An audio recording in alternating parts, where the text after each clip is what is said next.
rapidly in orbit.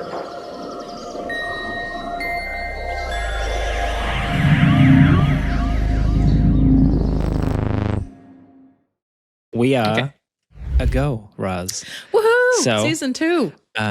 Season 2. Welcome Yay. to season 2 of What It Means to Be Human. Cheers, Roz, and thank you to everyone who's been supporting us along the way. Very, very cool. Today, we've got so much to talk about.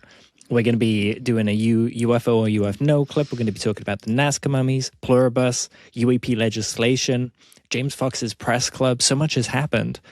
Trump apparently said that he's going to disclose in July. There was an article in the Times about UFO disclosure as well, which is a big deal. We've got some upcoming cool summits, and James Grusch threw a spanner in the works while we've all been away. So I suggest we just dive in and get to it. Let's do it. So let's do UFO or UFno. There are 3 seemingly orbs of light that almost look fixed in formation, but they're kind of moving in and out of formation as well. And they're flying through the air. They're just bright, glowing balls of light. This was taken on the 23rd of August, 2012, in the Persian Gulf. It was forward-looking infrared FLIR, so the same kind of tech that captured the Tic Tac, and it was a Predator, an MQ-1 Predator drone that filmed this. So this is a high-end piece of kit. So when we say, oh, there's no HD, this is kind of like really good for what it's doing. You know, it's looking at infrared at heat. But yeah, this is a military-filmed footage of multiple UAP, officially documented and cataloged within the intelligence community as orbs in formation. Wow. The Department of Defense I hate that term.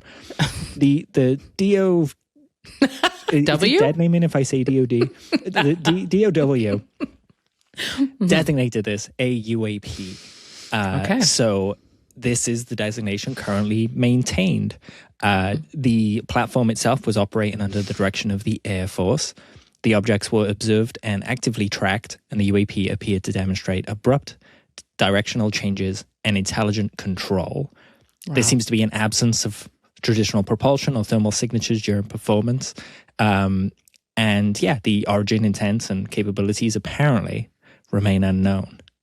So what do you think, Roz? I saw this on Weaponized. I just kind of was watching it while I was making dinner, so I wasn't paying a huge amount of attention.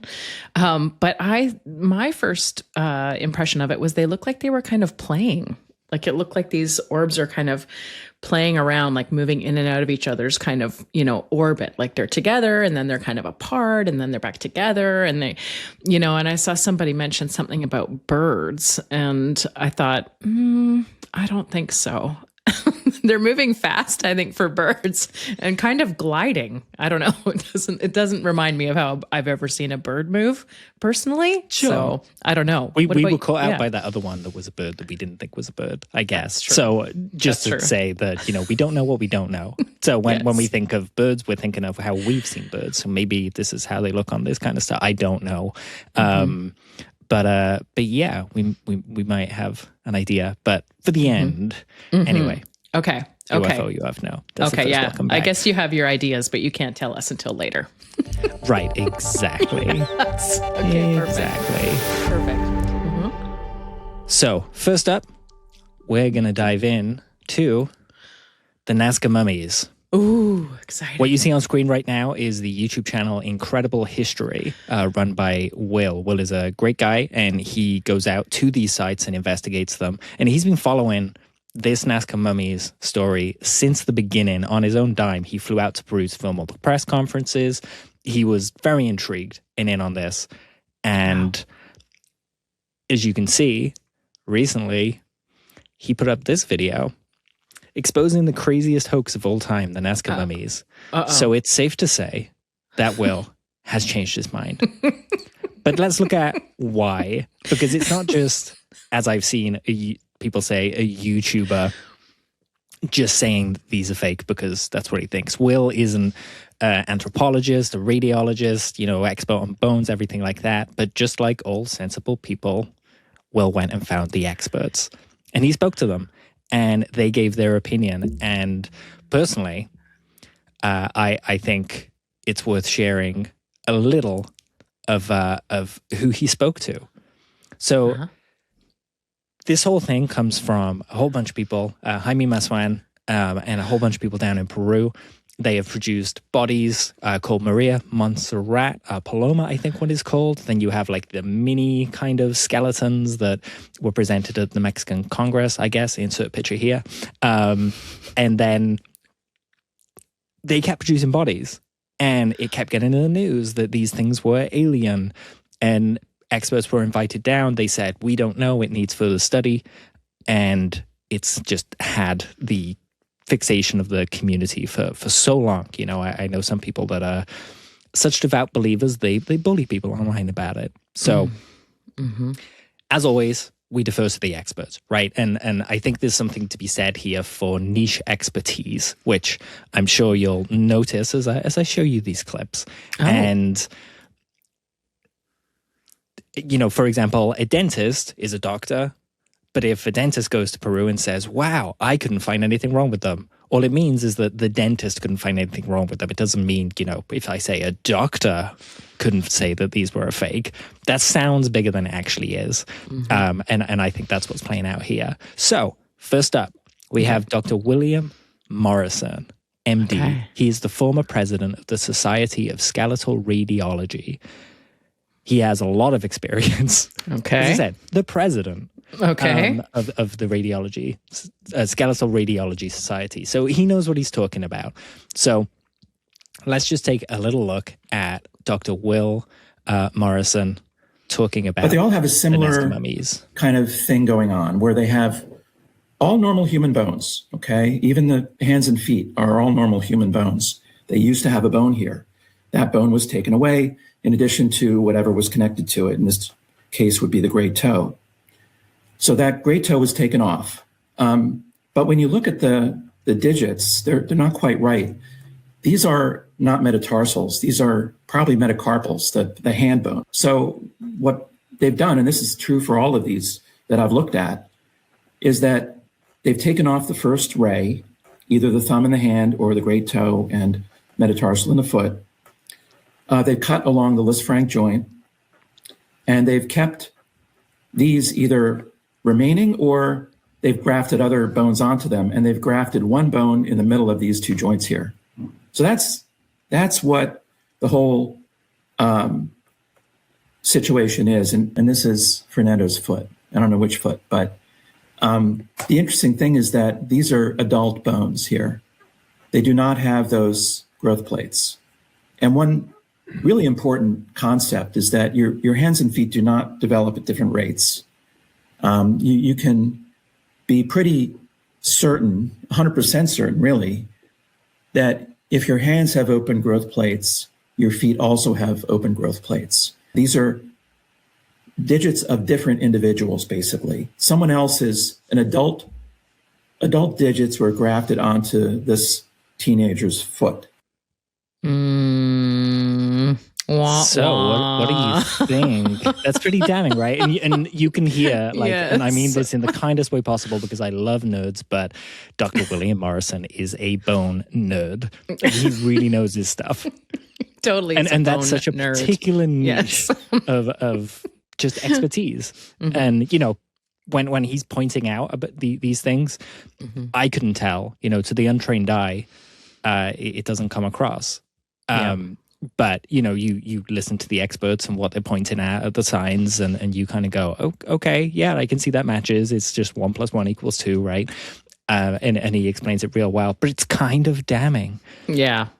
That's what I heard. I remember hearing about the Nazca Mummies years ago. And that was, you know, I remember the first impressions that I recall hearing was that it was grafted bones and that they were, you know, so I don't know if I've ever, like, that's never really left my mind looking at them. Sure. So hearing him say that is just kind of like, oh yeah, here we are again, you know? Yes, absolutely. And, like, and this isn't the first time they started out the bodies. This is just the time that they're saying, no. Like, yeah, those people that were involved in that, they pulled a hoax, but we're not doing that. These are genuine.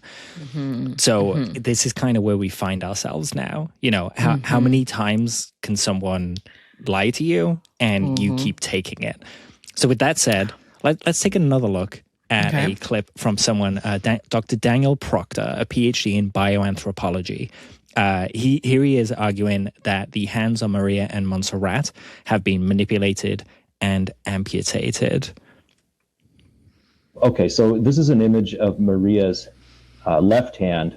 You're looking at it from the side of the thumb. Toward the top of the hand would be the back of the hand. Now, this is showing you signs of amputation. I have an arrow there pointing to the trapezium. The trapezium is a bone that has a joint surface that allows abduction of the thumb. So that's what allows you to grasp. And if you look at that hand image in the upper right corner, that has an intact thumb, and you can kind of see the approximate placement. The approximate position of that hand is similar to the way Maria is represented. And you can see that I have a trapezium image below the hand, and that just represents the overall joint shape that the thumb would be articulating with. It's a complex shape. It allows a wide degree of motion, and it's very clearly still present. So if this were a hand that naturally only had 3 digits, we wouldn't expect to see joint surfaces without some kind of a mate to go with it, right? You wouldn't expect bones that serve no purpose in a natural hand. All right, so here is Maria's right hand, and again, we're looking at the back of the hand. And notice that she has the 3 digits. One of the things that I noticed when I was looking at the bones is that there's an inappropriate bone placed in that central digit where I have the arrow pointing. That is the first metacarpal that actually goes with the joint I just highlighted here. It looks like they made an effort to lengthen the fingers to make them longer than what you would expect in a human. And one of the ways they did that is by placing that bone in there. And that's insane, right? Another bone nerd, but for a different part of the body. And in the rest of the video, he points out that there's evidence of this on the feet too. Hey, Faye. Okay. So this is really tragic for people who have been following this and really into it and believing it, right? Because, I mean, are these bone nerds just literally taking apart every single... every single mummy? Being, okay, well, the one that one's feet are manipulated, but what about the other 50 bodies they're presenting? You know, they want tests done on all of them. But there comes a time where you've got to say, enough, guys. Like, we've seen enough. If it walks like a duck, sounds like a duck. Right. And apparently, I don't have a clip of this, but I have seen experts on skeletal structures and joints explain that the specimens that are made here wouldn't even be able to move. Yeah. You know, those little alien ones presented in modern Congress, that actually they would have been totally fixed. There was no flexibility in their legs whatsoever. So these poor creatures just couldn't even move. Right. But that's the bones, right? And we've heard a lot of talk about the DNA. Yes. And so the DNA testing is ongoing. You know, Jesse Michaels said that he's going to put money into it and get these things tested. And, you know, great. Let's get to the bottom of it, right? But there are issues with the DNA because they got the results back and it said that there is some unknown aspect to the DNA. And many of the believers went crazy, right? Saying, oh, it's unknown, therefore it must be alien. Other people less so because it was still rooted in kind of a biology similar to us. So the markers were there to say, well, whatever this is, it came from Earth, you know? Right. So that debate is going. But Will was... You know, he had such a great head on his shoulders that he actually spoke to somebody who can speak to this point. This is Dr. Joseph Wilson, who is a PhD in anthropology with a background working in molecular genetic testing. And here he is explaining what unknown means when you test the DNA and why the DNA tests are just incredibly flawed. Huh. Like what's going on there? What does unknown mean? Contamination. It would be extremely unlikely, given that I believe that they're using commercial testing labs. They're not using dedicated, really hot, state-of-the-art, high-tech, cutting-edge, ancient DNA facilities. I think they're just packaging up samples and sending them off to test, which means that they're doing their work in the similar way that I did at I worked at a reputable clinical diagnostic wet lab in the early 2000s. For several years, I worked there. And that would have been a place where we would have gotten random samples sent to us all the time from clinics all over the country. You know, somebody puts it in a FedEx thing, you get a test tube, you run the test, you send it back. If you're doing ancient DNA that way, you will get tons of contamination. There will be there is no way to prevent large amounts of contamination. So it would be frankly shocking if you didn't have a large amount of unknown DNA in your sample. Again, without knowing clearly what they're testing for and how, without them like setting up the parameters for their testing in advance and being transparent, and none of what they publish or present about this is coherent. You know, when I asked about whether a lab would be equipped to even find what they're looking for, what you're talking about, they've got to have some kind of a map of what they're trying to reconstruct, right? So if you wouldn't necessarily, even if there was alien DNA of some structure there, you wouldn't probably even find it in a test like that because it's not designed to reconstruct it in the first place, right? You're absolutely right. It's like, just like in archaeology, ancient DNA works from the known to the unknown. From the known to the unknown. I think that's such a good point to remember, isn't it? Dan, you're just dashing everybody's hopes over here. What are you doing? This is our first show of the day. What can I say? Will was very concise, so we're coming out swinging. Why not? And this isn't even the craziest bit, Roz. Like, sorry, I've got everybody. Sorry, everybody. These are a few just kind of, the experts saying it. And this is where, sure, it's kind of tragic because we have to realize that the community's been taken advantage of. But we have to understand how they did this hoax and why they did this hoax. So one, we don't fall for it again. And two, so we can address the issues that are actually causing this in the first place. I'm not sure the UFO community is going to address poverty in Peru, but, we need to understand it to understand why this is happening. Well put. Do you think, or at least I don't think, that even if the DNA test came back now from a lab that said, there's something maybe intriguing here, we just don't know what it is, but we suggest you keep looking. Does that for you undo those manipulations you just heard about? Those forgeries where they've been cutting bits and moving bits around and making fingers longer? Like, do you trust it?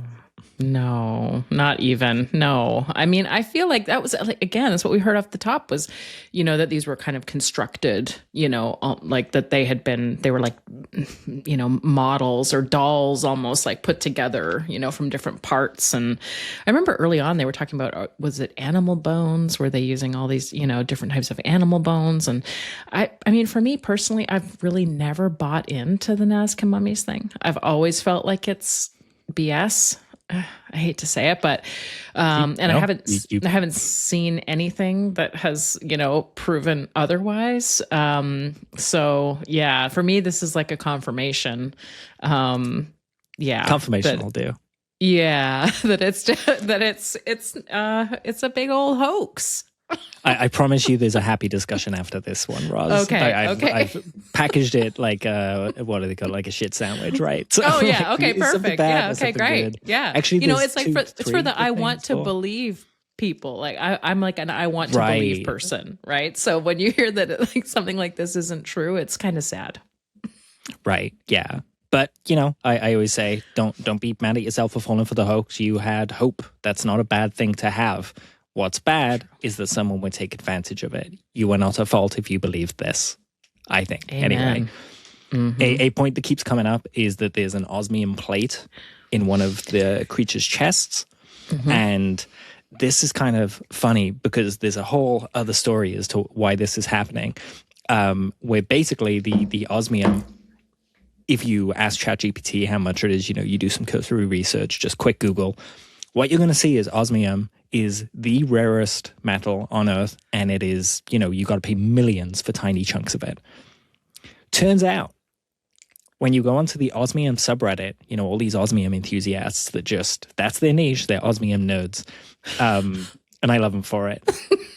They have uncovered a big scandal where a company in Germany is trying to sell osmium above market prices, and they've poisoned the search results. So for the first 3-4 pages, all you're getting is nonsense websites made by the same people pushing the same inflated prices. And by going through this little community of nerds, I found that I could buy a ball of osmium for about $100. What? So I could just make that. So it kind of speaks to the story that maybe one of these people who are hoaxing these went onto Google, typed real rare earth metal, up comes osmium because of this scam that someone's pulling, and then they put that in and it's kind of been caught. Because I see this point repeated. Osmium's expensive. Osmium's rare. It is rare, but it's not that expensive.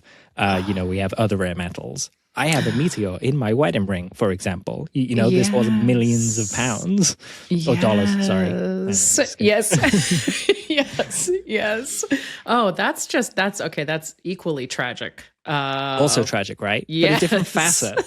Yes. Like, unless you're an osmium nerd, you're not going to know that. So you need to go down these kind of routes. Yeah. Well, and that's like saying essentially that they knew the market that they were going to sell these to, right? Like, so they knew that the UFO community would be looking for these types of things. And so they, when they made these creatures, they were thinking about that, and they found those metals so that the community would believe that it was actually strange and rare. And, so it's always the rabbit holes. Like, it's always the rabbit hole, right? You could just go down it forever, especially with YouTube and everybody. There's so much information now. It's like, just pick a rabbit hole.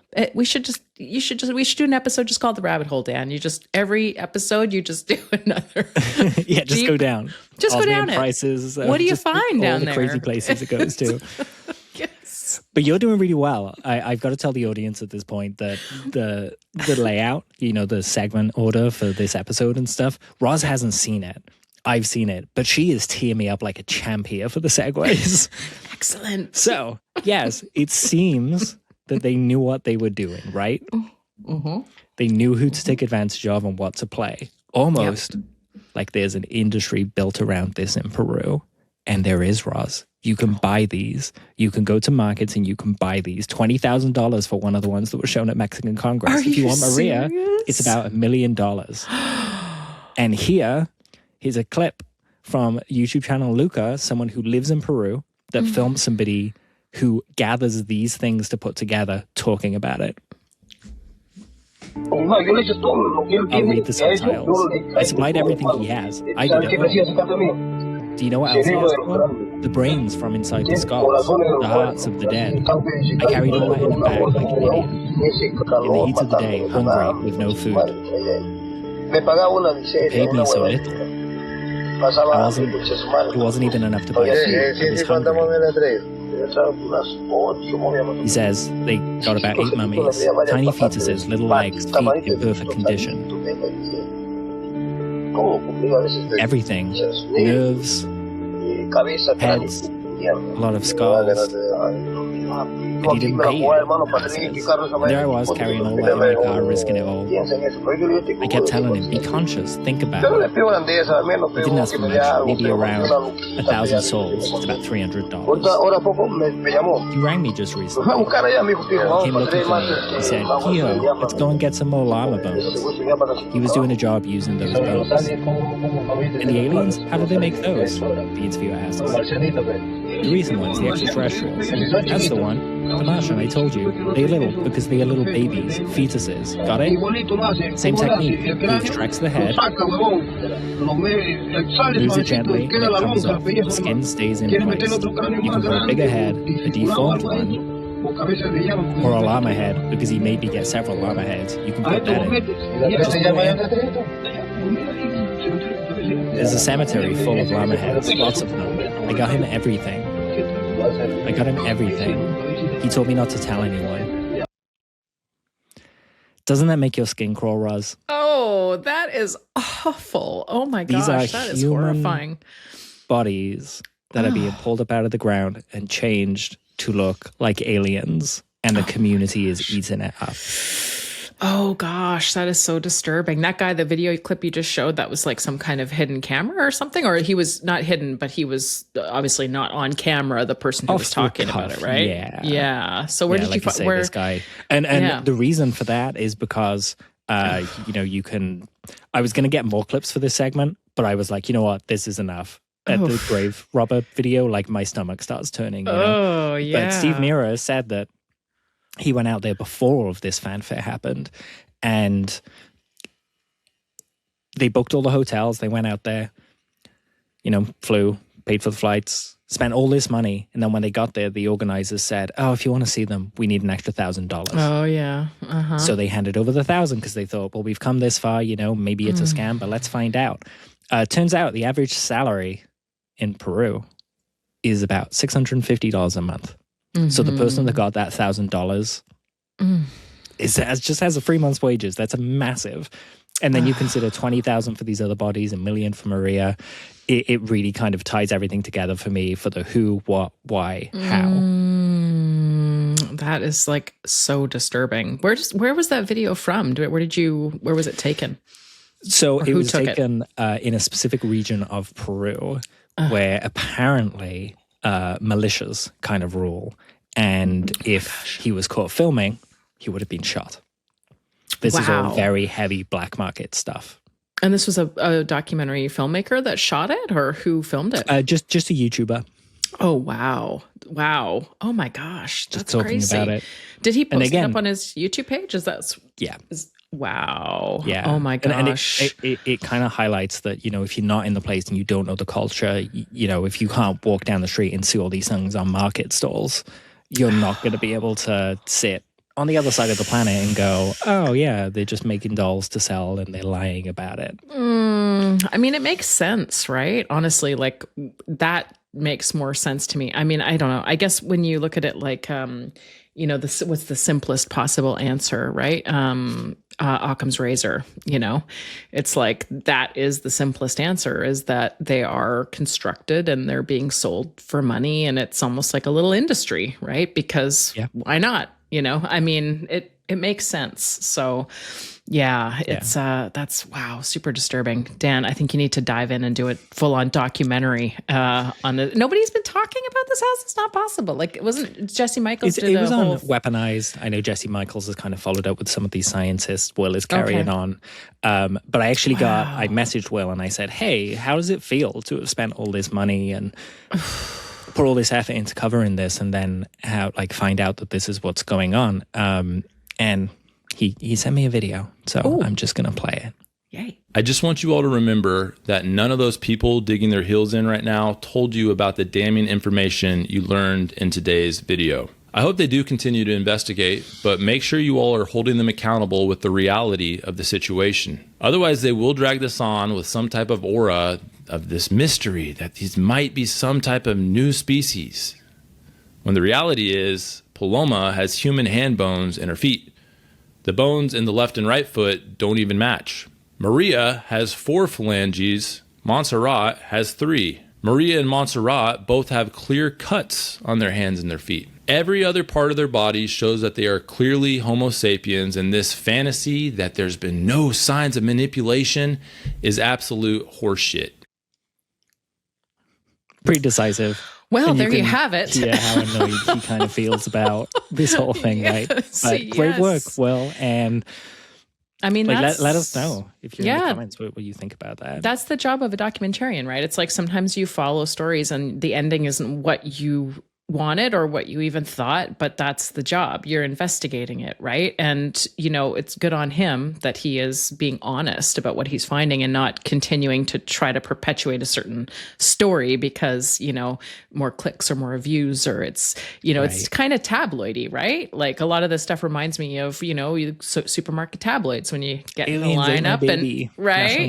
Yeah. And it's like, the images of these mummies and stuff. So yeah, good on him for being honest and, following the story where it leads one way or another, right?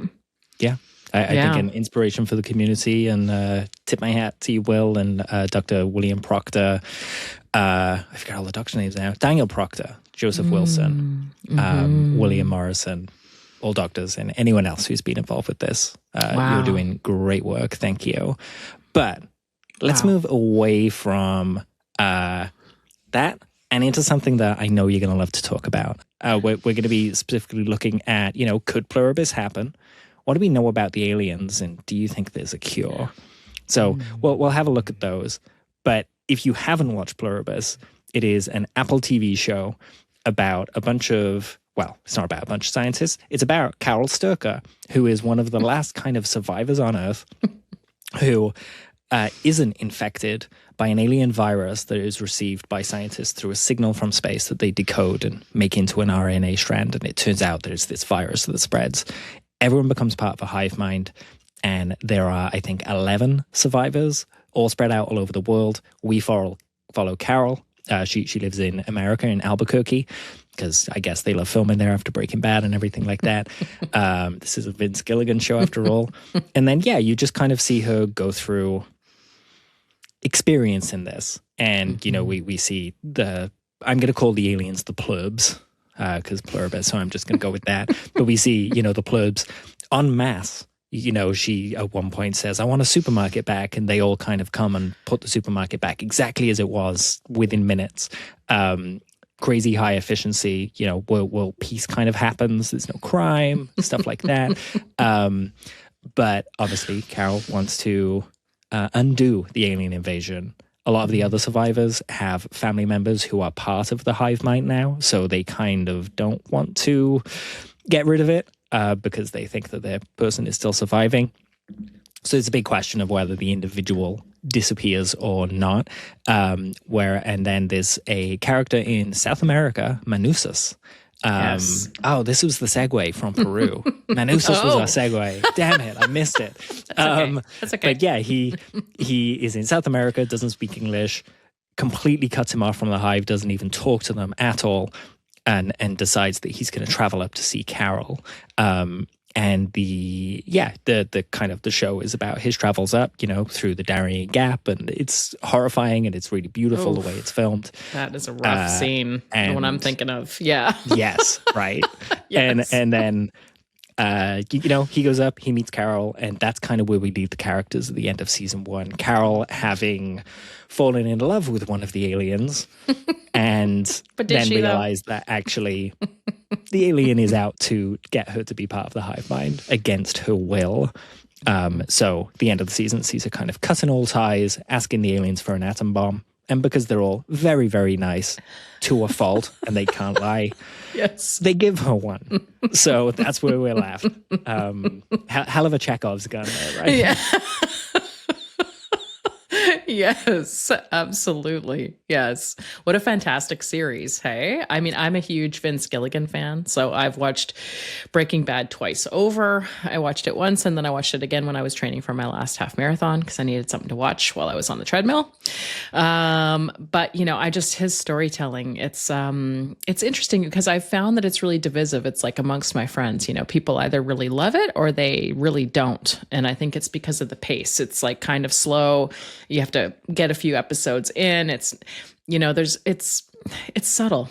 I'll just say it's got a subtle vibe, the show, right? It's more deep. Yeah. It's like what's happening internally in these characters, especially with, you know, Carol Sturka, obviously. And there's a lot of trying to, you know, decipher what's going on in her mind and what she's going through. And, but yeah, I love it. 10 out of 10 on Pluribus. Fantastic show. I love the pace. It's one of those shows that is like, it doesn't spoon feed you everything. It's like, no, we're expecting you to keep up. And as a result, you kind of put revelations together just before the characters do and then get to enjoy the reactions. Specifically, I'm talking about the revelation that they eat people. As I said, this is spoiler, so you shouldn't be watching this. You should have been watching it already. Yeah, go watch the show. But yes. Do you think it could happen, Roz? Oh, well, I mean, I love the premise of it. I think, you know, a good, believable premise is, you know, sometimes really what hooks you in, right? And since, you know, Vince Gilligan seems to play in the world of the believable premise, right? You think about like Breaking Bad and the premise of that and this show. Yeah, I mean, I think it was really well done. I love the idea that they got this random code and reconstructed it, and it happened to be some DNA. It was DNA, right? Or a virus, rather. It was like a virus DNA that they constructed. So I've been a TV nerd, and I've looked into this, and I think it was maybe on Threads I found someone, but a scientist that works in RNA creation, you know, programming them, gene editing, broke down at the beginning of the first episode. You see the scientists when they're trying to make the signal into RNA, There's a whiteboard with all stuff written over it. And apparently it was all great. The person said, this is what I would expect to see if this is what they were doing in a lab. And they broke kind of the board down saying, you can see that they're fitting the genes together in this part and they're using these kind of proteins to kind of do it. And it's all kind of correct, apparently. So in terms of making, if you gave someone, a code on paper that you could also broadcast through space as letters, you could actually create an RNA from that could be a virus. And the other part for me is that the scientist gets bit by the rat because she takes her glove off to handle the rat that she thinks is dead, and then it bites her, and it's the first infection. And then her fellow scientist, her colleague, who's the only other one in this hazmat room with her, breaks protocol and pulls her out of the room, and the doors close behind them. And everyone said, scientists better than that. They're professionals. They wouldn't do this. Again, I went looking for some scientists and I asked them, and apparently they would. Apparently they break protocol all the time because you get really casual and blasé with your job, and you're just like, oh yeah, I can just do this. It'll take 2 seconds. I think the rat's dead, and then it bites you. Right. And we have to remember that this is a space signal, so any telescope can receive it, pretty much. If you're looking, with a radio telescope. So any lab can decode it. It doesn't have to be Stanford or some big biomedical facility. It could be, some weird billionaire's ranch in Mexico who decides to do it and creates this kind of strain and dooms us all, So I would say absolutely this could happen. And I'm not the type of person who needs like a believable premise. Do you know what I mean? Like I can suspend disbelief. I can go along with a good, narrative and not need everything to be true or, possible. But yeah, right. It is. Sometimes plot holes kind of come down to, because the story wouldn't happen if it didn't happen that way. Yeah, right. Like, that's the story that we're watching. So you just roll with it. Exactly. But it is always, somewhat more intriguing. Like it's like Black Mirror, right? When you watch Black Mirror and you're like, ooh, this is literally feels like just the next step away from where we are. It's like so close to us in terms of time that you can see that happening, right? Yeah, it does make it some like kind of more compelling, And I love the storyline about that this virus just makes everybody happy and they just want to come together as a collective and make the world a better place. Like that storyline is genius. Like it's something I've never seen done before. And I just thought it was such a fun thought experiment to think through. What did you think about that, Dan? That premise. I mean, I love the premise. Same as you. I'm like, people are people. They make mistakes all the time. I'm not going to be a hard ass about that just because, like, what's the point? And, we watch movies about giant robots and people making dinosaurs. And it's just like, yeah, we couldn't do that. But this is kind of an idea. This is a what if, right? What if someone did take their glove off and get bit by the rat? This is the world, Yeah, totally. And I love the idea that, this virus makes everybody want to come together because in certain ways to me, it had this weird feeling about it, almost like social media. Like, how on social media, it's like almost like a hive mind and like, you have to agree on social media or you're part of the outliers. And, I think we talked about this before. There's like this dividing line between people who are like in agreement and then people who aren't, and individuality versus the collective. And am I allowed to have thoughts that don't go in alignment with what everybody else thinks? And like, it's just I don't know. I found it a really fun, look at, individuality, right? Versus the collective, right? Like, yeah, Carol is a very like independent person, and she sees herself as individual and doesn't want help from the hive mind. And we see time and time again that actually she relied on a lot of people for help. The water company for water, electricity for electricity, the people stocking the supermarket shelves, the people making those things, the factories putting them there. And the show really kind of dives into how we're all connected despite feeling like we're individual. So we're all kind of part of a hive mind, right? And I like the idea that there's it's not just, a hive mind isn't one thing. They're kind of different types. There's a hive mind where you retain a bit of personality, but also you're plugged in and share access to the information. But then there's also hive minds where you lose all sense of individuality altogether, and you're just like an octopus arm, right? And well, maybe that's a bad example because each octopus arm has a brain and thinks for itself. Oh yeah, that's right. That's right. So yeah, more like ant legs, Yeah, right. I guess, Yeah. as opposed to octopus arms. Yeah, all kind of contained by, controlled by a main, I guess, spread processing. So yeah, and it also makes me think of Secret Machines. There was a great scene in that book where one of the characters gets surrounded in a field by cows, and they're all like possessed by the hive mind of these beings, these higher intelligent beings, and it's a really creepy scene, really creepy. And the show really moved for me from, oh look, they're all helping, everyone's working together, everything's nice, it's all fine. But then you kind of start seeing the cracks where they don't have enough food to feed themselves because they appreciate life, so they're a collective, so they're not going to kill anything to eat it, and these kind of deadlines are barreling towards them. So like you say, it's a good debate.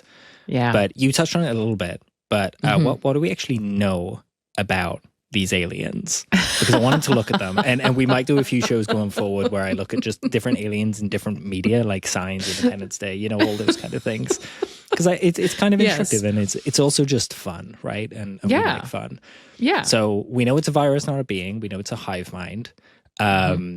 We don't know if it erases the individual because no one's come back yet from being a part of the hive mind. But there was this lovely little clip in episode 9 where our main character, Carol, had been writing on a whiteboard all of her kind of, this is what, I'm learning about them. She was kind of poking and prodding. She even captured one and drugged one of them to see if she could kind of bring it out of the hive mind, because they're doing it in a very sciencey way. So it was cool to see her kind of tackling it in a sciencey way. Yes. They can't lie. They eat people. They can't lie. They eat people. Right. So I found this nice little neatness, right? So this is what it says on the board. Here we go. Perfect. Animals aren't affected by the signal. And the signal being that Menusas, he found on a specific radio channel, there's a sound, an always broadcasting sound. And he eventually kind of scares one enough that we learn in the series that it kind of makes the whole hive, have epileptic fit type thing. Yes. And a lot of people die when it happens. But that radio signal changes tone when that happens. So we know that that signal is them communicating. So it's kind of given us a little hint that there's something to disrupt there. But yeah, pets don't get it. If you're angry at them, they go into kind of epileptic kind of seizure thing. Eager to please, we've already spoken about that. They gave Carol an A-bomb, which is insane. I don't even know if Carol would know how to use it. They can't kill. She writes, not a fly. They can't pick up an apple. They don't play favorites. They love all the jerks the same. She's talking about the other survivors there. She doesn't get on with many. She's a little crotchety in the show. They're trying to change her using stem cells. And they have a biological imperative. It's not a choice for them to spread themselves. It's a biological imperative. They just, at one point, one of them literally says to Carol, Zosha says to her, imagine somebody drowning. And you're essentially telling me not to throw you a life raft. I'm going to throw you a life raft because I love you. And they also tell everyone that they love them. Weirdly honest, they can't lie. They eat people. They it's the bodies of people that have already died for their protein. That's they just right. have it in these I don't know if they containers. I don't know if it's a preference, but they seem to just be eating people because it's what they can get their hands on, right? Yes, exactly. But there's another difference, right? Like that biological imperative kind of thing, an alien species being that different from us. They're just kind of accepting that imperative and going, okay, well, this is what we have to do. We have to be energy efficient. Whereas for us, there's a whole morality question around that, which doesn't come into it. Yes. They seem to communicate via body's electric charge. They all sleep in the same place together. Not like we're not talking orgies or anything. It's just literally they all just have mats in a stadium. Yes, I love the cuddle puddle. The cuddle bottle is great. It made me sad that no one was cuddling the dog, though. Oh, yeah. It was sad how the animals gravitated to the people who were like individuals, right? That's what it seemed like in the show. Like the dog would gravitate to Carol, and the goat, right, to the little girl who was, or the young girl. Yeah, that was kind of a heartbreaking part. Animals and shows always break my heart. Yeah. We also found out the signal was from Kepler 22b, which is 640 light years from Earth. And that is something we're actually looking at now. It's an ocean world. And they are building a giant antenna. One of the scientists say at the beginning that an antenna to make the signal that they received would have to be the size of Africa. So all these plebs are currently working together to, I guess, pull resources, build an antenna the size of Africa, and yeah. It's crazy to think. So, yes. Do you think there's a cure, or do you think they're going to cure anyone? I mean, I think Carol could have killed everyone because her anger, when she gets angry, it reverberates, right? And everybody has like seizure, and so I think she could have taken everybody out, or she could harness that somehow. Are her and Manusos going to find a cure? I mean, I don't know. I'm not sure. It's going to be interesting to see how this all unfolds. It seemed like Manusos is on to something, right? So that's like where they kind of left it, was he's got the radio signal. He's figured this out. He's like, got his plans, I think. So we're definitely something's going to unfold in the next season. Whether that's a cure, I'm not sure. What do you think? I guess we'll see. The scene where Carol asks Zosha, who's one of the plebs, about happiness and what makes happiness, Zosha lists off a bunch of chemicals, oxytocin, so on and so forth. And I think that's like, along with the radio signal, I think that's the other thing. They have to like suppress the happiness and break the radio signal. That's interesting. So they literally have to make humanity unhappy to beat the aliens again, which is kind of, that's kind of funny. Yeah, it's Carol's MO. I mean, she's she's the Grinch, right? So she's her unhappiness is going to be the key to this. It's gotta be. Her negativity is going to be the key somehow.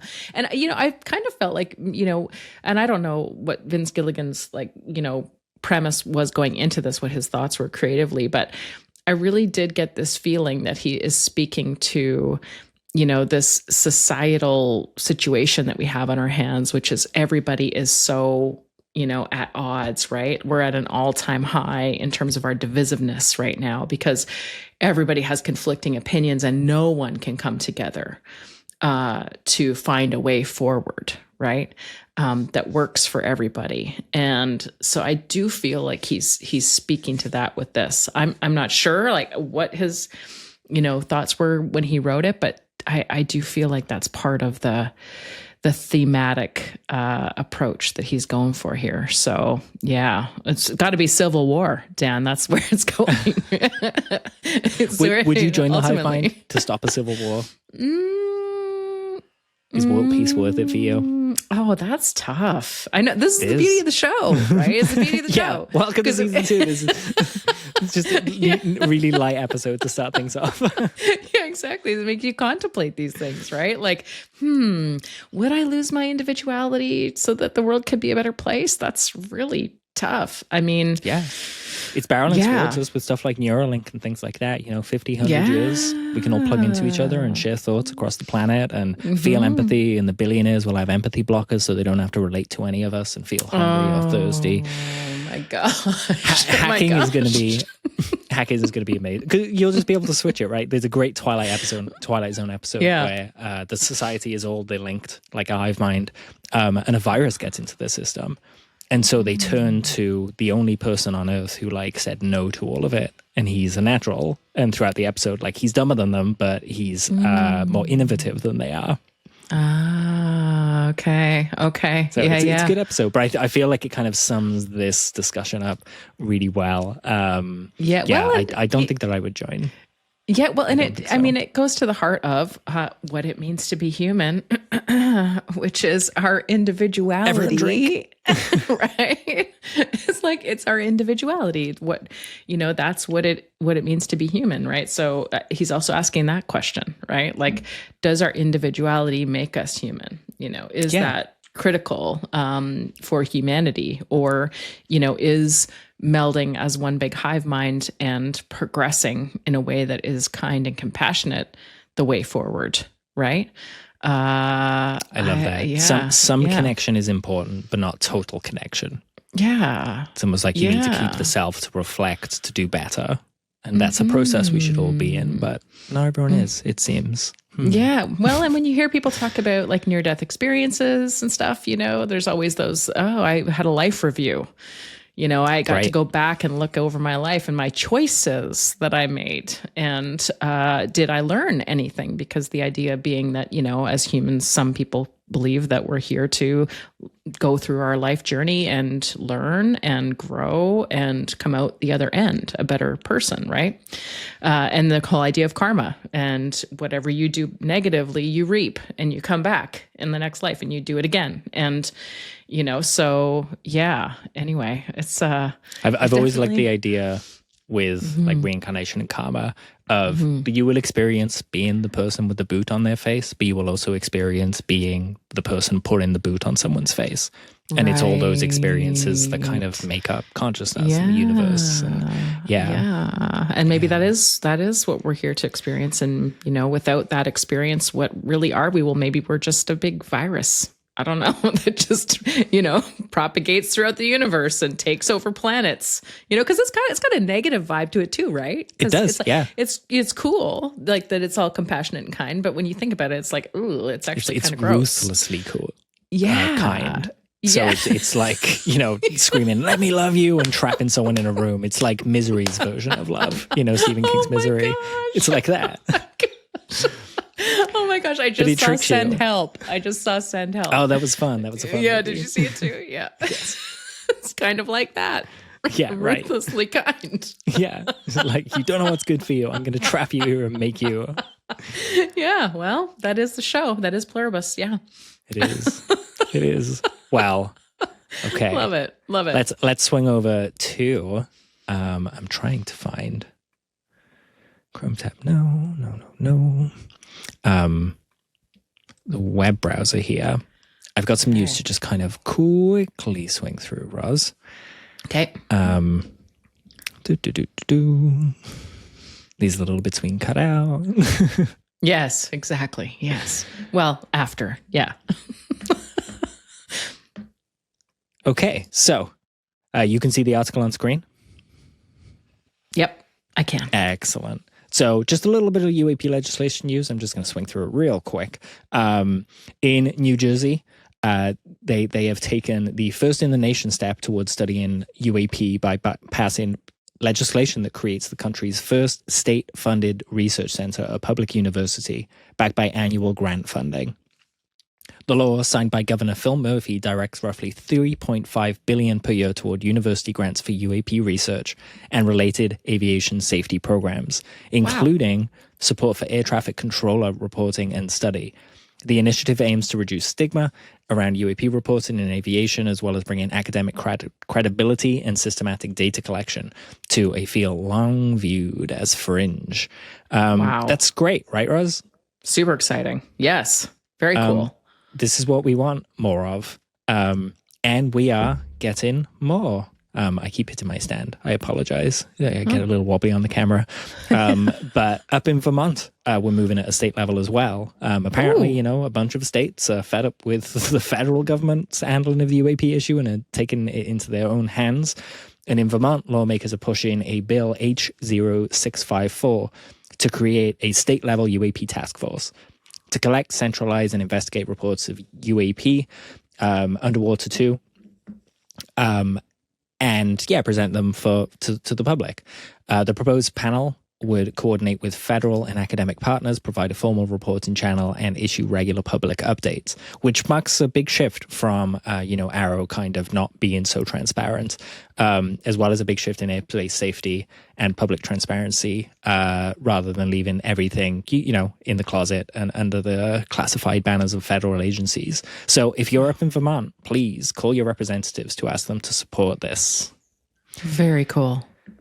That's pretty good. Vermont's right by you, right, Rose? Yeah, it is. Actually, I did my half marathon there in Burlington, Vermont, which was beautiful. What a stunningly gorgeous little community. And found out that like Bernie Sanders was mayor, I believe, of Burlington, Vermont when he got started in his career. Yeah. So anyway, that was kind of cool. And there's a Ben and Jerry's right downtown in Burlington, Vermont. And it's the most adorable. It has a VW van inside the store. It's adorable because Ben and Jerry's started there, right? Yes, they did. We drove. I didn't go in there, but we drove past the factory because Elena used to live up there. So I got to visit, and it was a lot of fun. Lots of snow, lots of space, lots of quiet, lots of wildlife. People are amazing. People are amazing. I met so many nice people in Burlington. Yeah, it was a great trip. Yeah. It's a nice place. So kind of cool that they're doing this. Yeah. In other news, apparently Donald Trump is set to reveal UFO secrets in bombshell speech. This is an article headline. This isn't me saying it. It is GB News, which is basically Fox News in the UK. Reading this article, I realized, again, not all is what it seems with this. I've seen the person making this claim, Mark Christopher Lee. He's a UK-based writer, director, and ufologist. And he said that he's been told by the Trump administration that they've been given the authority by major world leaders to go ahead with the announcement. However, what these articles don't tell you is that Mark Christopher Lee just had a new movie come out about the Rendlesham UFO case. So for me, this is promotion. No one has... reputable has said Donald Trump is going to make an announcement. It could turn out the Mark is exactly right. But, his movie came out last week and now he's all over the news saying Donald Trump's going to tell us about UFOs. Also, my new movie's out. You should go watch it. Interesting. Yeah, I would say that's wise. Narrowing eyes emoji. Yeah. Yeah. I usually look at stuff like that and I go, is this being reported anywhere else? Or is this just a one-off kind of article? And if it's a one-off, I'm like, Well, sometimes you have things like this where you'll get the one-off and then it gets echoed. People pick it up and it kind of becomes a game of telephone. And that actually happened with this next article that I'm going to speak about, which was in the Times. And basically, quick summary of the article is a former Bank of England policy expert, Helen McCaw, has urged the UK central bank to create contingency plans in case of a government announcement confirming extraterrestrial life, warning that such a revelation could trigger major financial market instability, widespread panic, and possible economic disruption if investors suddenly struggle to value assets and lose confidence. She suggests a kind of path forward and calls out Andrew Bailey, who's head of the Bank of England, to kind of start doing these, start addressing this. But this got picked up by so many different places. And it is good that it got picked up by so many different places. But the headline, Bank of England must plan. And I'm seeing a lot of people read this and go, oh, the Bank of England have announced that they're going to be planning contingencies. And Helen is, Helen's great. Her background is absolutely outside of the UFO world. She was a Bank of England policy expert. Her background is in risk modeling, financial systems, contingency planning. But she is into the UFO stuff. I met her at a conference a couple of years back, and we got talking about this. This is what she wanted to do, to write this article and get it out there. So congratulations for getting it out there. But also, I think a good example of that kind of game of telephony type stuff going on. Definitely. Yeah, I saw she's a senior, or she's a former expert, right? Former expert. Yeah. And it's the whole thing about you got to look past the headline, and most people just don't. I'm bad for that too. If I'm on Reddit and I'm scrolling through and I see a headline, I don't always click through to read the whole thing, right? And we're so swamped with streams of information all the time, that sometimes you forget. And this is what's weird about it, is that sometimes you forget what you read, right? Versus what was just a headline. Right. Because there's so much information and it all kind of becomes this muddy, in your mind. You're like, did I read an article that said that? Or was that just a headline? Did I actually, you know what I mean? So we kind of have false memory around what we actually know to be true versus what is actually true. It's a weird way that information gets spread. Right. So, right. Yeah. And then you also get, wait, can you see this one, the asteroid? No. Hold on. No. Hold on. Right. Hold on. Okay, can you see the asteroid? No, I can't. What? No. I'm seeing I still see the Bank of England article. Hold on. Let me find you again in here, Roz. Okay. David says, I give the disclosure speech the same chance of happening as I do of a polar bear running across my front lawn here in Southern California today. But I truly hope I am wrong about that. That's amazing. I could not agree more. But every time I see it pop up in my news feed, I'm like, ooh, that's exciting. Maybe it'll actually happen. Oh, absolutely. I want it to happen, but also it's like terrifying based on how the world is right now and how everything's going. It's true. There's enough chaos currently. Yeah.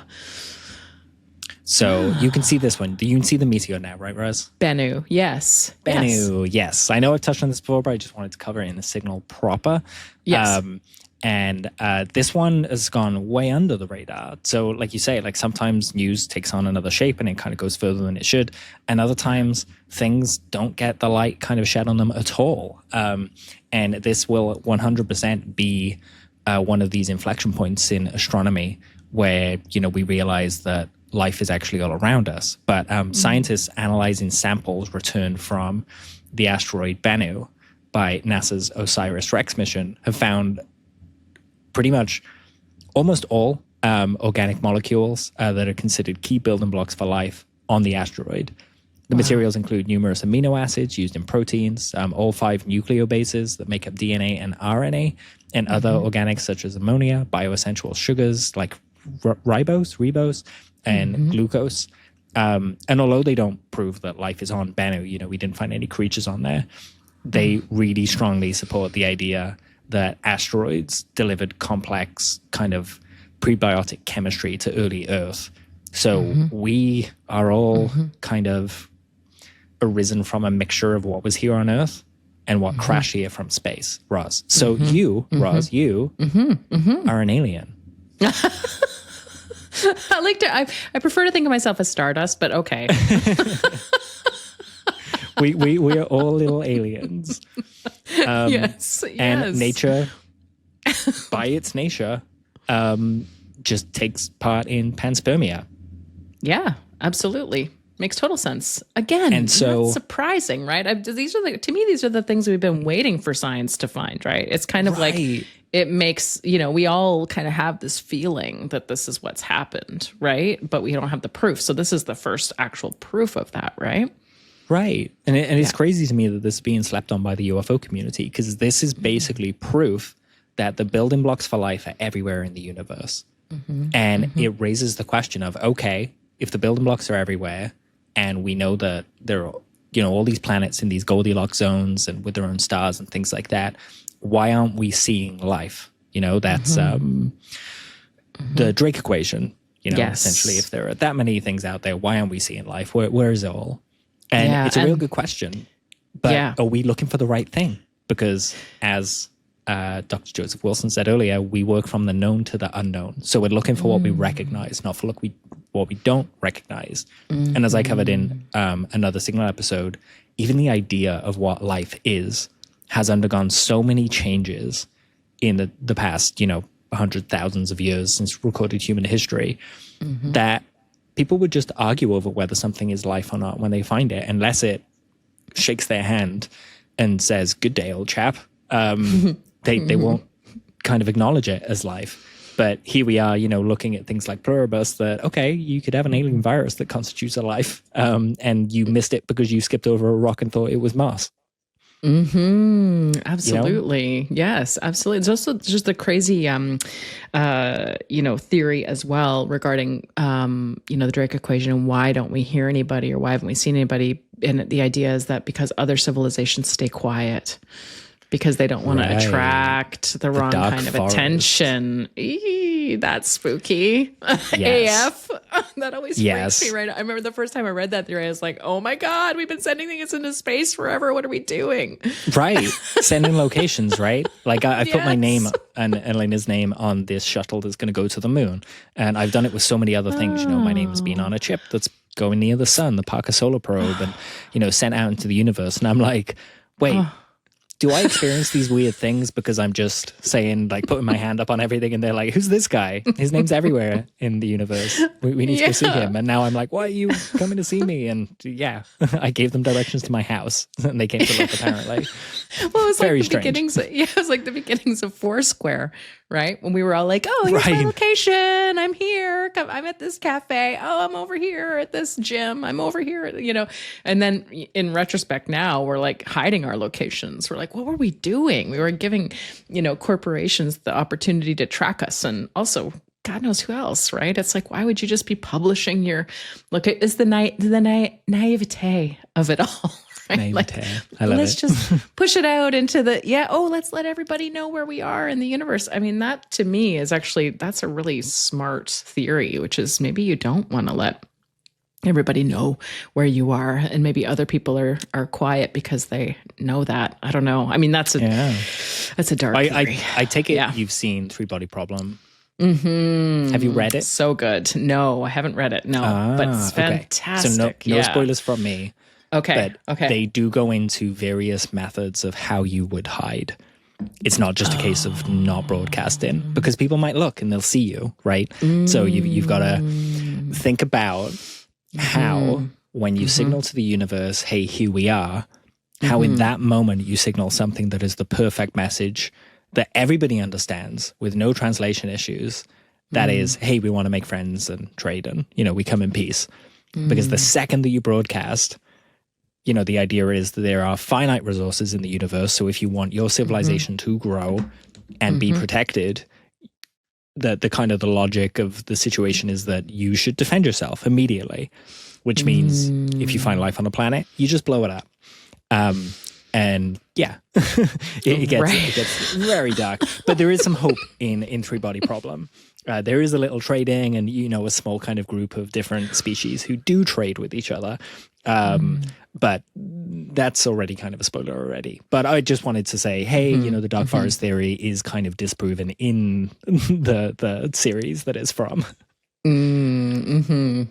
Yeah, that's good to know. I'm not usually a dark forest person, but I do think that there's something to it. Didn't Stephen Hawking say something about not letting aliens know where we are? I thought he had something to say about that at some point. But anyway, neither here nor there. I think he did. I think you're correct that he said we should stop sending signals out. But I mean, that made me narrow my eyes at him in a kind of, what did you do, Stephen? Why are they coming for you, Stephen? What, you think it's an Epstein file situation from space? He's doomed us all. I don't know. He's stolen a paper clip from a ship where he shouldn't have, or something. I don't know. Like, he sounds like he's in trouble, and he's gotten the rest of us in trouble because of it. Yeah, maybe he knew something we didn't know, like you're saying. Right. Yeah, maybe he has some. Hey, anything's possible. Anything's possible. Right. Exactly. Okay. So we're just going to take a little. Hold on a second. Okay. Oh, I see what's happening. Okay. So we are just going to take a little breather as I play you Okay. a little trailer for something. Or am I actually? I'm loving this like multimedia extravaganza, Dan. I feel like I'm just peeking into your mind. I'm like getting a look at everything that you look at. Yeah. I got it. Okay. So you can't play something while you're web sharing. Now I know that. Okay. So here it is. Anyway, take a second breather break. Have a little drink. This is a trailer for an upcoming UAP Summit that has some excellent guests, and Gary Nolan, Eric Burleson, Massimo Teodorani, to name a few, but pretty much a who's who of the UAP world. And yeah, I'll play the trailer, and then I'll tell you the little surprise we got for you.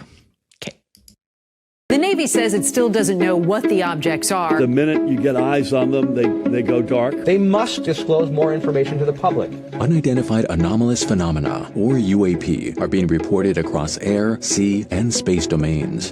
In the absence of verifiable data, misinformation fills the gap. Explanations are lacking and often contradictory, leading the public to ask, what's really going on in our skies?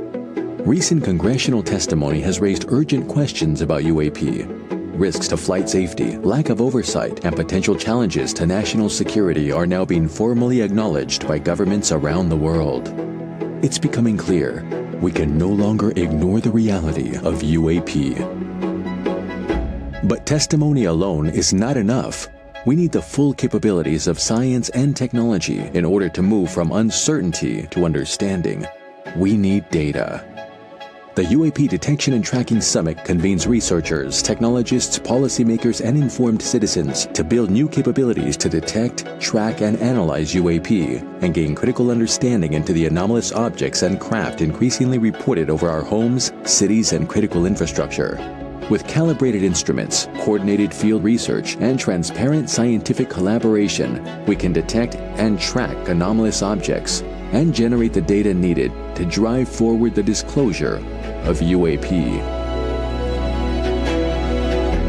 The technology is available. The expertise is here. The capability to understand what's in our skies is finally within reach. We invite you to join us.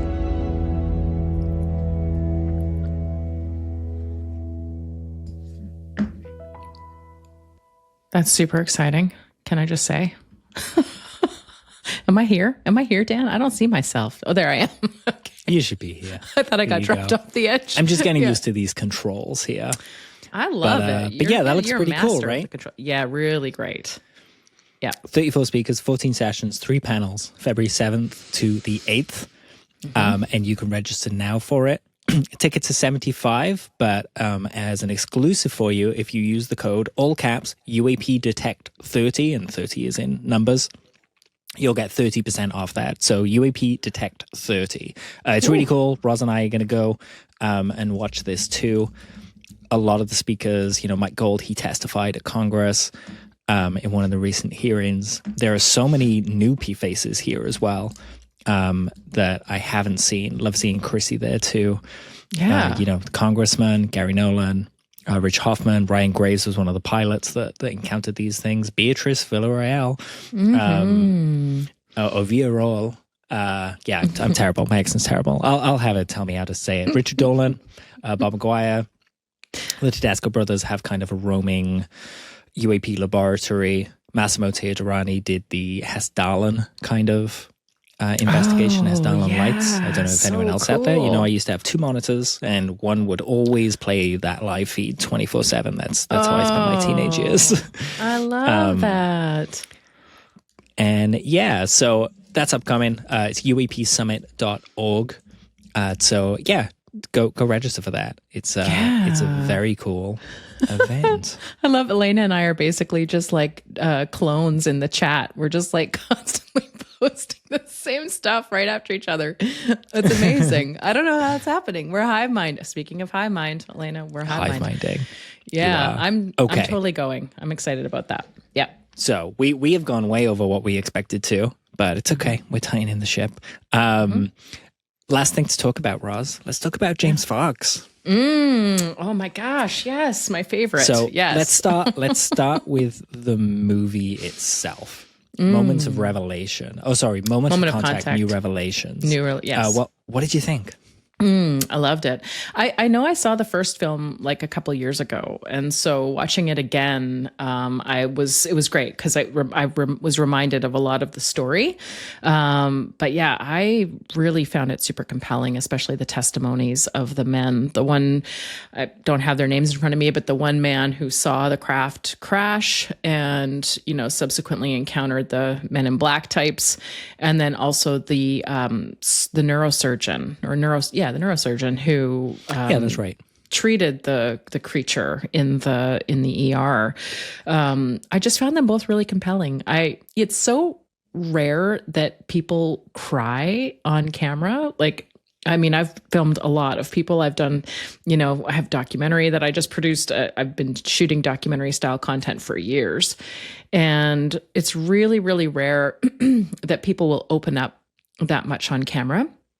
And so when I saw those two men being so emotional about it, and, saw James in the moment getting really emotional, I was like, these are real moments. These are real stories. Like, these people are 100% telling the truth of what they experienced. And I just found that so powerful, especially men being that emotional on camera, doesn't happen often, right? Yeah, I actually, when I watched it, I felt like this is probably in my top 3 UFO docs that I've ever seen.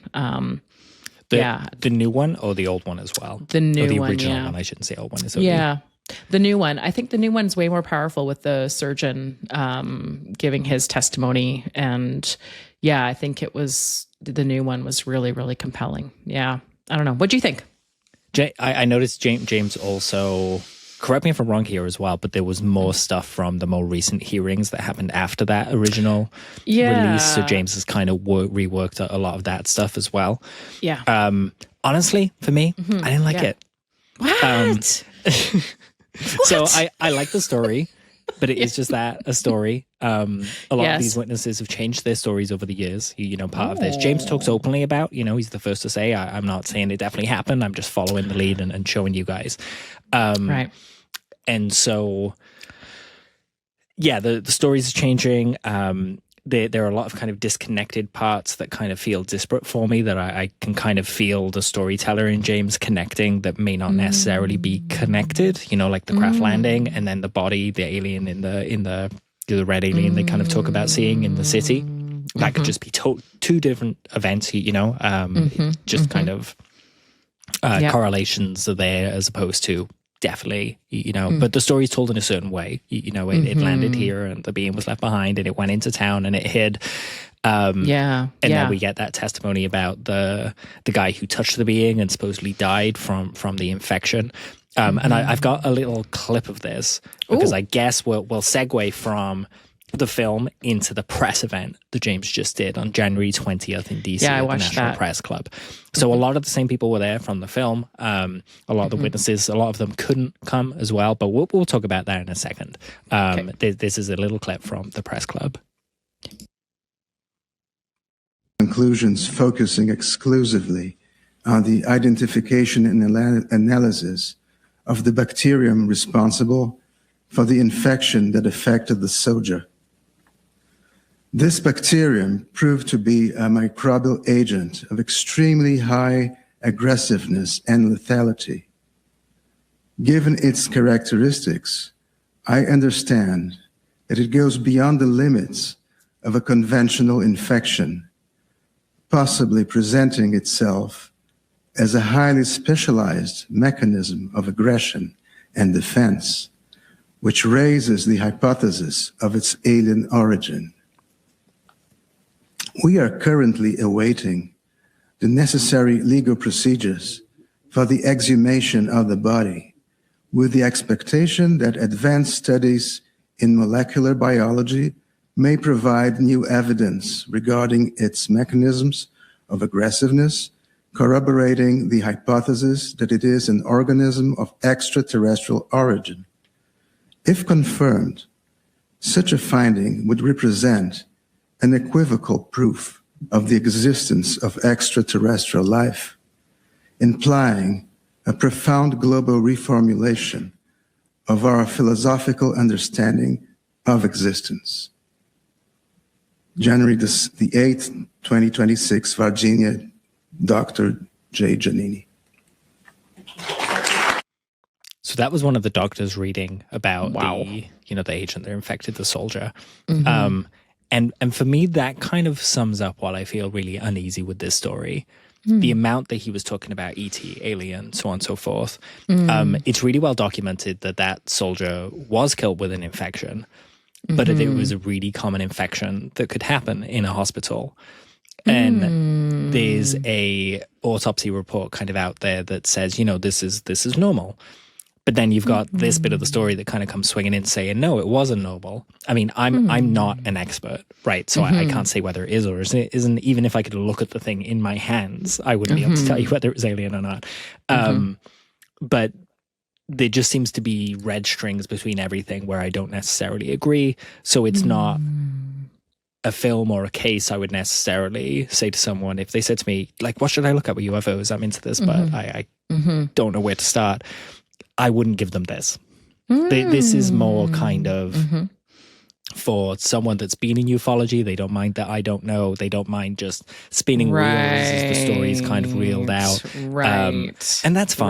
Right. Yeah, I get that. I'm kind of a bit more like decisive about it, like the phenomenon. James's other movie just felt more decisive. Like they are here. This is happening. This was like, it just ends on like, is it? Isn't it? I don't know. And I'm like, I would have watched something else for 2 hours if I knew this is where it was going.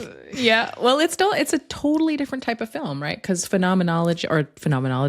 Look at me go. I'm just pumping your series there, Dan. The phenomenon, is like it's looking back over history, right? And it's also, it's leaning really heavily into the facts and things that have happened and historical events and people and testimonies that have been, looked at and mulled over and, have kind of had that river stone treatment where over the years they've been smoothed off, right? Because we've figured it all out, everything around all of that. So it's very known. Whereas this film, Moment of Contact, it's following the evolution of a story in real time. So it's James as a filmmaker trying to put together, investigatively these tangential kind of threads, right? Like maybe this is what happened, and he's kind of laying out his hypothesis or theory of what could have happened, right? As a filmmaker. So totally different type of film. What did you think about the two men in Moment of Contact, their testimonies, like the man who saw it and then the surgeon? They were all really interesting. Emotionally, I completely agree with you. Genuine emotion there. Something happened to these people. I would never in a million years say that this didn't happen, that they didn't see UFO, that they didn't see aliens. The story just feels very piecemeal to me. So I'm not sure it's like quite as like it's almost like I felt it was jarring to experience like the high production value and the narrative storytelling in something that should have been very documentary investigation. Does that make sense? Kind of, yeah. Almost too much sheen on it for kind of what it was doing. Like, it's a run and gun documentary, but they've got like 5 cameras and they're setting up, and James is in this one a lot more than he was before. I see. And so I'm like, it's kind of going that way, and I prefer let's just just the facts, ma'am. Just the facts, ma'am. Yep. Maybe I should go live in Minnesota. Approach. This is show me state, right? Like, but, exactly. The press event I thought was interesting. For people that haven't watched the movie, again, it kind of came off to me like promo for the movie because it came out at the same time. It didn't really have a big impact. There weren't a lot of, US peoples there, Kirk McConnell was, he was kind of on a bunch of the Senate kind of committees who spoke to people that reported UAP. But I couldn't help but sit there thinking, what would this look like if it was right after the UAP hearing with Dylan Borland and he could just go ham and open up in a live press setting with Q&A with press? Imagine that weaponized interview that he did, but just live on camera with news interviews and stuff like that right after the hearing. I feel like that would have been more impactful. That's kind of what I wanted from this, and that's what it wasn't. But, it's still great to bring people on board and explore it. Don't get me wrong, but just I wanted more. Yeah, totally. Yeah, I get what you're saying. Yeah, James definitely has he's developed a real style as a filmmaker. And he probably had a little bit of budget to play around with, so could bring in a couple extra cameras and one to follow him. I don't mind him being in it because I really think that he is he's like he's on the ground and he's trying to figure this stuff out, and it feels very genuine to me. I don't feel like he's kind of superfluous as a character and like we don't need him there. You know what I mean? I feel like he lends a lot, and also it's kind of about his personal journey, right? And like seeing him in that last scene with the surgeon, like tearing up as the surgeon is talking to him about how this creature that he saw, he thought it was like an angel, and how emotional he got and how emotional James got. I was like, oh, we're seeing James's journey here too, you know? And because as a documentary filmmaker, like you never really want to be too biased, right? You don't want to show too much of your bias. And so with James, like getting teary on camera with him, I was like, oh, he's really showing his bias, right? Because he wants to believe. He's letting us in on that. Sure. And, you know, I have a lot of respect for that, because I think that that's a line that you tend to not want to cross as a documentarian. And so I think he gave us a lot there by doing that. So yeah, I hear you. It definitely has more polish, and it is loose, right? It's loose. So yeah. I think maybe it would be not completely removing James for me, but just removing some of the moments that I felt were, oh, we need this shot to connect to the next scene. Let's do James talking and smoothing that over. You know, that kind of stuff. The bit where he's in the street with the signs on himself talking to the locals about. I loved love it. That. Loved all that stuff. Good. That was all great. But I wanted more like that, you know. But yeah, so just before we go to our UFO or UFno maybe solution, Yes. I wanna drop a little bombshell for people. I've never said that before, but I'm just gonna play this clip of David Grusch's recent appearance on the Megyn Kelly show. What? And I did want to point out General Clapper, the former DNI, in the documentary. I certainly applaud him for at least speaking out in general. He goes on, I believe, I've only seen clips of Age of Disclosure, not the whole thing, where there was a program when he was the Director of National Intelligence where they were tracking these vehicles over Area 51, of course, the famed classified test location. And I'm a little bit disappointed as a fellow Air Force officer, and certainly General Clapper rose to the ranks as 3-star general. That's all he said in the documentary, that was a program he was aware of. In fact, without being inappropriate, I will say that General Clapper was well aware of the crash retrieval issue, managed the crash retrieval issue, and when he was the DNI, USDI, and DIA director, he placed people in critical roles to manage this issue, both publicly and I'll just say non-publicly as well. And I'll allow the audience distill what I'm saying at the risk of being inappropriate or going too far with my discussion. So General Clapper, Stephanie O'Sullivan, other folks in the IC that are well aware of this issue, that were in rooms discussing this issue, I ask you to be greater leaders on this. I should not be the only former military officer and intelligence official that is being completely candid with the information that they were exposed to. So perhaps... And once again, James Clapper understates what he knows and what he's done. So, wow. David Grusch, the guy who I haven't had seen access to almost everything when he was investigating this stuff and testified in front of Congress and gave those lists, just named the guy at the head of the program. And he's a guy that's been shoulder to shoulder with us, calling for transparency in this cause. And it turns out he's had it all in his pocket this whole time.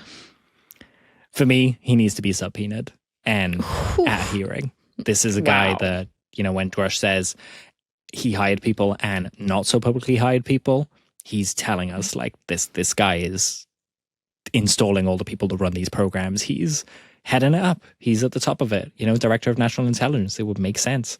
But yeah, he's just being cozy, giving little breadcrumbs in, you know, the age of disclosure, and apparently just holding everything back. So thank you, David Grusch, for pointing that out. And let's go.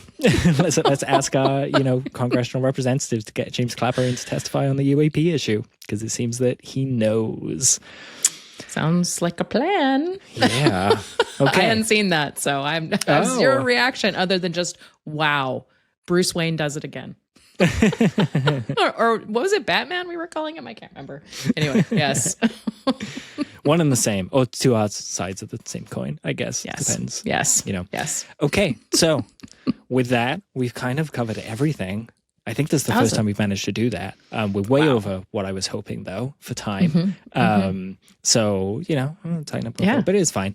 But yeah, the UFO or UFno, let's get to the solution. Right. Yes. Okay. Or the maybe solution. Yes. Because you mentioned birds, Roz, and yes, I think you have a good point in that, what I said is true, that we only know what we know. If you've never looked through a FLIR thing at birds, you're not going to know what birds look like on FLIR, right?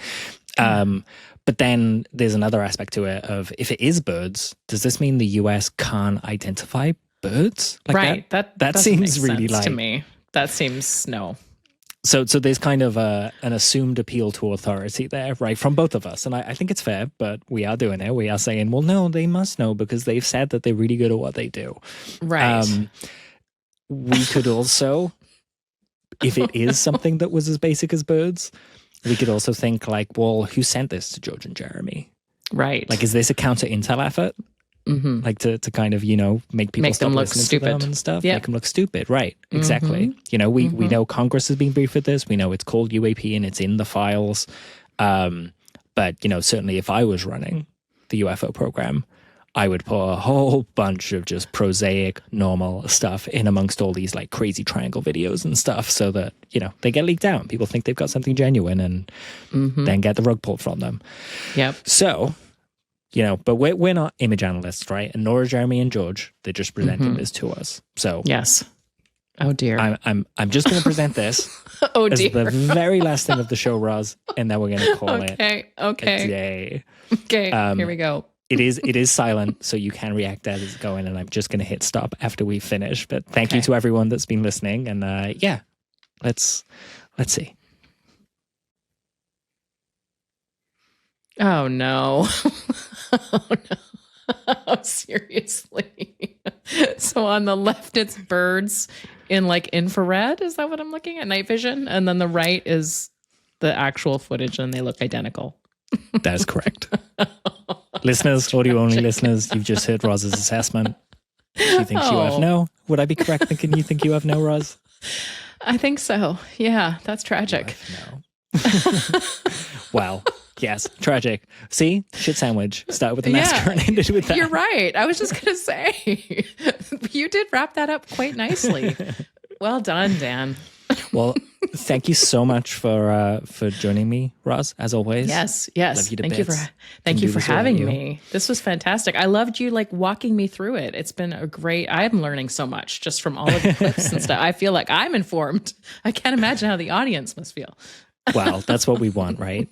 Yes. That's what we want. And as they say, let's leave them wanting more. So let's just abruptly cut right. Thank you so much for joining us. If you enjoyed this episode, please leave a review on Spotify or on your chosen platform. If you could like, share, or subscribe, that would be very much appreciated. It helps us find our tribe. If you'd like to support the show and get access to a 1-hour live chat each month and early ad-free access, you can find us at Patreon. Just follow the link in the show notes or at our website, tobehumanshow.com. And feel free to reach out via the contact page or email at hello@tobehumanshow.com. You can also find us on Blue Sky, Threads, Instagram, or X at tobehumanshow. As always, remember to be curious. The universe is bigger than we know. What It Means to Be Human is a double-barrel production. This week's episode was produced by Roz Mugford and Dan Zetterstrom. Sound post-production by Parker Mosley with technical support from Dale Mugford. Our theme music is by Thunderbird.